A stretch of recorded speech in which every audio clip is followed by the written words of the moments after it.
Stjärnsund,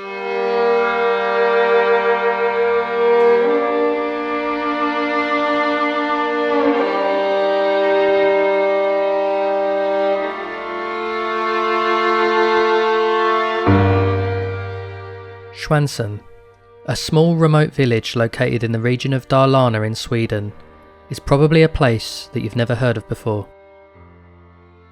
A little over a decade ago, only 160 people lived in this quiet, secluded area located over 120 miles from Stockholm. It's surprising then when you learn that Stjärnsund is home to possibly one of the most tragic murders in the country's history, with the outcome of the case resolved in the most unlikely of circumstances.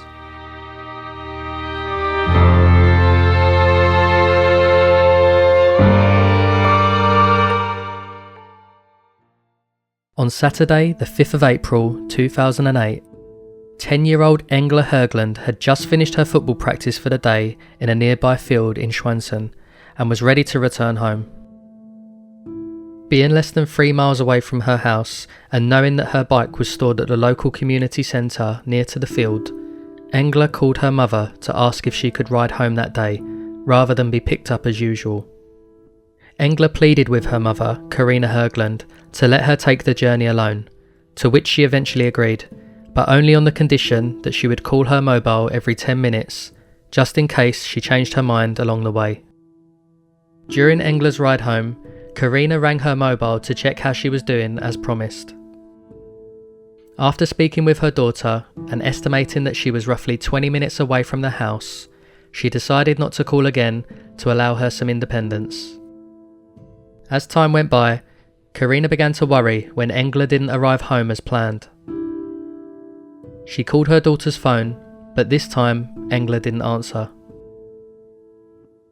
With panic setting in, Carina got in her car and began searching for Engla in the hope that she had decided to walk or perhaps got a flat tyre along the route. Carina drove to numerous places, including the community centre where Engla started her journey and her friends' homes to see if she had stopped there instead. Despite her efforts, Engla was nowhere to be found. Carina drove slowly towards her home and waved down a couple that she knew, who told her that they saw Engla cycling not far from the house and assumed that she had arrived.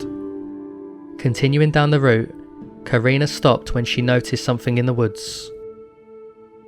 It was Engla's bicycle, absent of its rider, left abandoned around 200 yards from the house. Carina immediately feared the worst, as she knew that Engla wasn't strong enough to pull the bike into the woods alone. She also noticed a set of tyre tracks on the ground, which looked as though a car had just fled from the scene. The police were called immediately, who arrived with boats and a helicopter to search for Engla, and they soon began gathering volunteers at the local school. Wells, abandoned barns and outbuildings were all searched, but there was still no sign of Engla. As days passed by, the hope of a safe return home soon began to fade.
A few days later, with the case becoming national news, the police were approached by a local resident of Stjärnsund, Thomas Langton.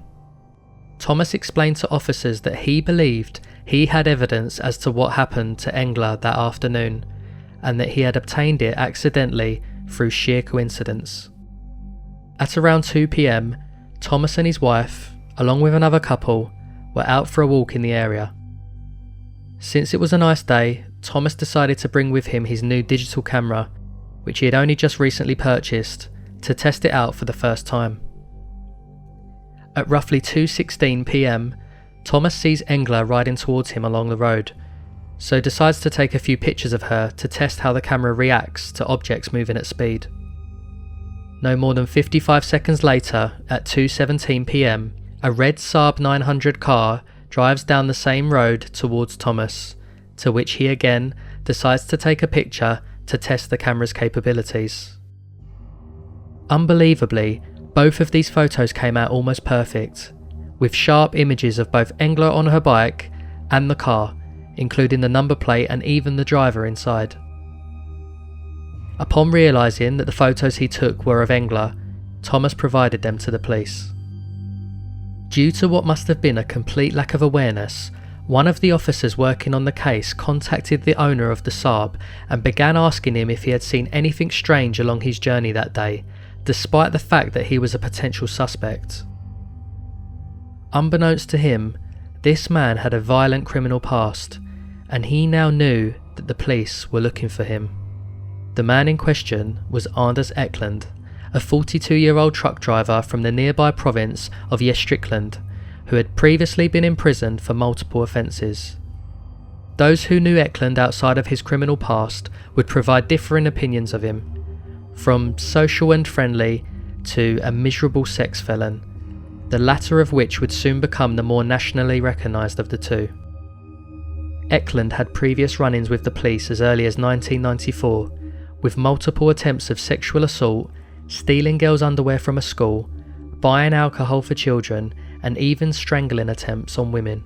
He was sentenced in 1998 and in 2000, but later released after serving a couple of years behind bars.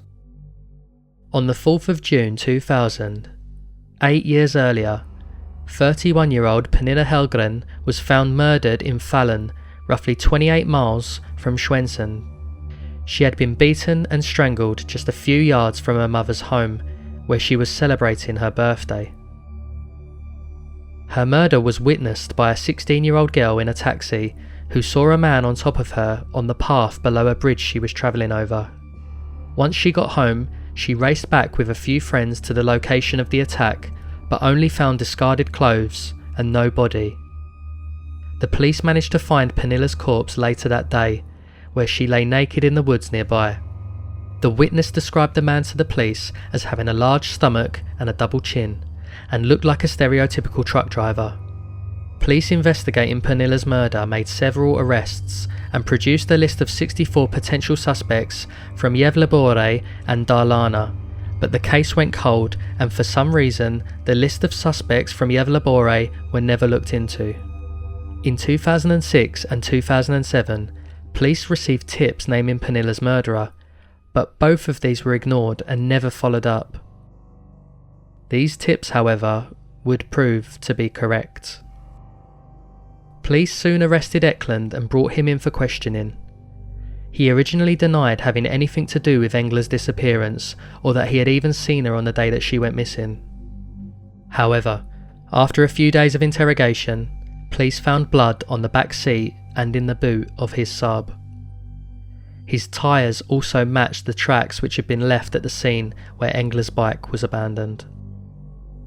Police took Eklund's DNA whilst in custody, and noticing the similarities of the witness statement from 8 years earlier, decided to test it against DNA which was found on Engla Höglund's body. They also searched his apartment, where they found explicit images of children on his computer and several pairs of women's underwear which had been worn. On the 11th of April, forensics confirmed that Eklund's DNA matched and pinned him to the murder of Engla Höglund.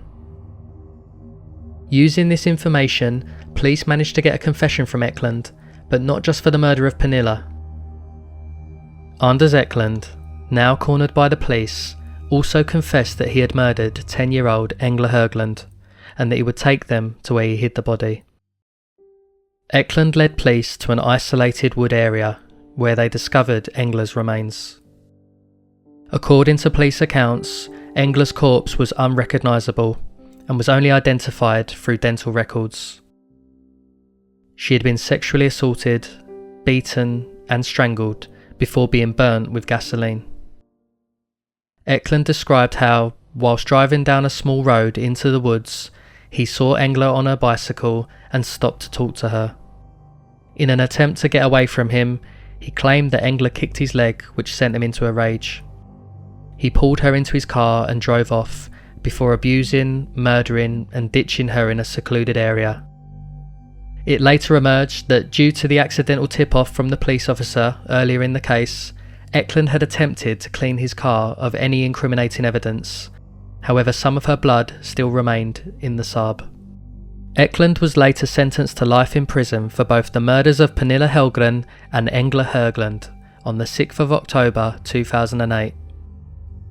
He is also presumed to be responsible for other unsolved murders across Sweden, Denmark and Norway, including that of 16-year-old Malin Olsen in 1994 and 6-year-old Jasmine Jazaraj in 1997, although there is no direct evidence linking him to any of these cases. Eklund is serving his life sentence in the Norrtälje Correctional Facility, a high-security prison near Stockholm. During his time there, he has been assaulted by several inmates, beaten so severely that he has had to require hospital treatment.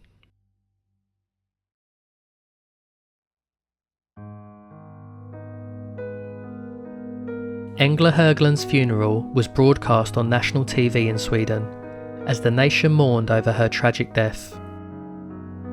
Many people, including Engla's mother Karina, blame the police for not being able to stop Eklund sooner, especially after the details of Engla Höglund's murder emerged. It turned out that, out of the 64 potential suspects from Gävleborg and Dalarna who had been forgotten, Eklund was number 21.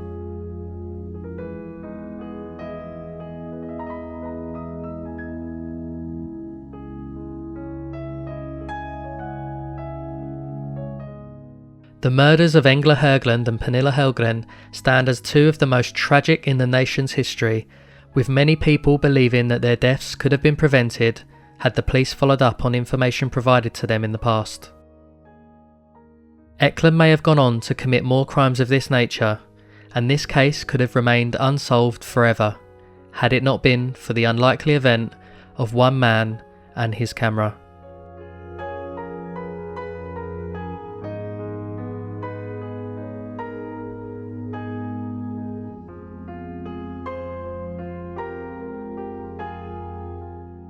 Thanks for watching this video. A special thank you has to go out to the Reddit community r/Sweden for helping me with some of the pronunciations of the terms in this video.